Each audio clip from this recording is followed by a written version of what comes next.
We've talked a little bit about Washington losing a lot on both sides of the ball. But you seem high on the defense. Who are some of the new faces on both sides? Maybe defense first. That are going to help the Huskies, particularly key playmakers. Yeah, I mean, defense wise, it's not really a new face, but I think kind of the face of the defense and probably the best player on the defense next year is a Husky legacy, and that's Carson Bruner at linebacker. Who it turns out can also throw the football a little bit. He completed about a 38-yard pass on a trick play in the spring game to Jonah Coleman, who transferred in from Arizona, and kicked a field goal, something that Camden Lewis couldn't do on that end of Husky Stadium this past fall. So I think, certainly, Carson Bruner, I think, is going to be a big key for our defense.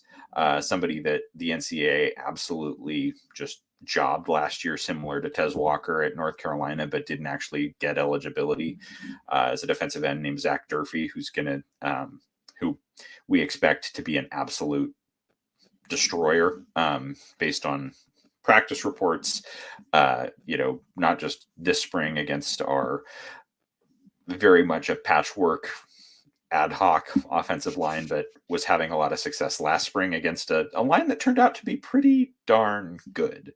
I believe they won something called the Moore Award this past fall. Zach Durfee was during the practice reports last spring. So this is the spring before the 2023 season. At times was reported to be unblockable. So that's a big one. Certainly Ephesians Prysock, who transferred in with this staff from Arizona, very, very long corner and defensive back. But I think that's the big, and I think there's a number of different players that are going to be really good. And I don't think it's even, you go game to game. I don't think it's going to be this guy is carrying the team every week in and week out because of Belichick's scheme and scheming for certain matchups. I think Brian Parham, who transferred in from San Jose State, who absolutely can fly as a linebacker, is going to get to some quarterbacks on blitzes and when we bring pressures from unexpected places, and that's going to impact games. It's just going to be a really multiple defense. And then on the offensive side of the ball, the name everybody needs to know is Denzel Boston. And if they don't know, that's the secondary name they need to know if they don't know already, because given Washington had as the first team ever to have a quarterback and 3 receivers drafted in the same draft within the top 3 rounds, Denzel Boston didn't get to see the field very much this past fall. He's going to see a lot of it, and he's going to see the ball a lot this coming fall, and had a pretty exemplary performance in the spring game. And being stuck behind the receivers we just left is certainly no slight on what talent and his ability. And he was reported, even in the spring last year, like this kid's going to be a good one. And he put that on display I think a month ago and change now for our spring game. And then if you don't know Jonah Coleman, you need to, because he's a top 3 or 4 back in the Big Ten. Okay. That's high praise, because this is a running back league. So you'd say top 3 or 4? Granted, the question, as we talked about on the Big Ten Huddle, the question for Washington for 2024 is the offensive line. Right.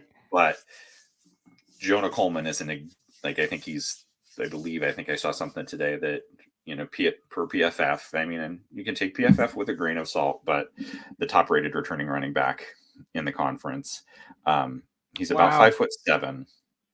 He's 5'7", 5'8". I think 220. There were highlights online. He front squatted like 395. He's built basically like a Dodge Charger, but he runs he's a Dodge Charger with nitrous, essentially. Like, there we go.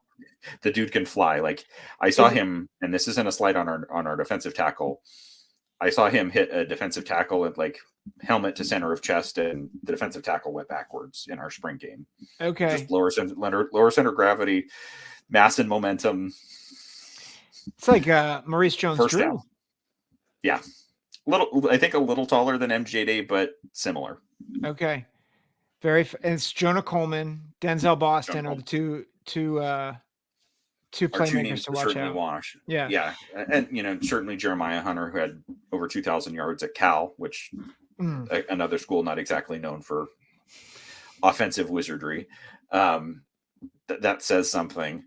And then the return of Cam Davis is certainly eagerly looked forward to. Was projected to be our starter before 2023 and got hurt in fall camp. And that, we talk about the national championship game. If Cam Davis is healthy, that's also a whole different conversation. Yeah. Yeah. Well, and of course you guys have a new quarterback too, Will Rogers. We do. Do Not the you Cowboy. yeah. Um, what's your read on him? Like, do you think he can hit like Penix did a couple years ago? I think holding him to, I mean, could he have a season maybe close to what Penix did in 2022? Maybe. I don't with again, also with that offensive line question, I think holding Will Rogers to a Michael Penix standard is not being fair to Will Rogers by any stretch of the imagination, because what Michael Penix did in his 2 seasons at Washington is generational, if not once every quarter century, if not longer. That was what we saw from Michael Penix over the last 2 seasons on Montlake. Can he be very, very good given the weapons and if the offensive line can protect and if we can establish a running game and some play action pass? Absolutely. He struggled a little bit to start the spring game and then kind of found a nice rhythm going to Boston and Jeremiah Hunter. If we can establish, again, is he going to be the guy that I'm like, okay, yeah, Washington, we're going to be right back in the national championship conversation, given the other questions and what we lost both to the portal and the NFL draft? No. Can he be a quarterback that if we get adequate to above average line play where Washington wins 8, 9, 10 games? Yeah.